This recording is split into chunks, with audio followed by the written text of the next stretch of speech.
নিজের পরিবারকে আগে সামলাও, ঠিকমতো খেতে দাও, তারপরে বাংলার পরিবারের ভার নেবে। সামনেই তো ভোট আসছে, তুমি এখন রাজনীতি থেকে দূরে আছো, আবার কি জয়েন করার বা কিছু প্ল্যানিং? না, সেরকম ইচ্ছা এখন নেই। At this point of time একদমই নেই। না, আমি যেটা বুঝেছি সেটা হচ্ছে আমি পলিটিক্সটা অতটা বুঝি না। তো যেটা বুঝি না সেখানে আমার সাকসিড করার চান্স কম। যেটা বুঝি সেটা করতে হবে।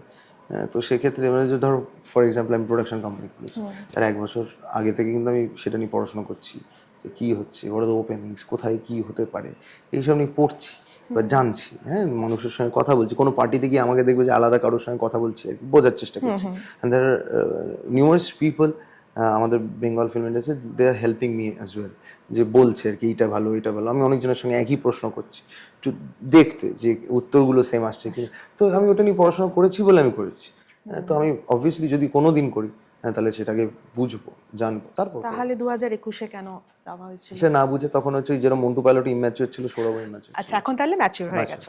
এখন বুঝে গেছে যে নিজের পরিবারকে আগে সামলাও, ঠিকমতো খেতে দাও, তারপরে বাংলার পরিবারের ভার নেবে।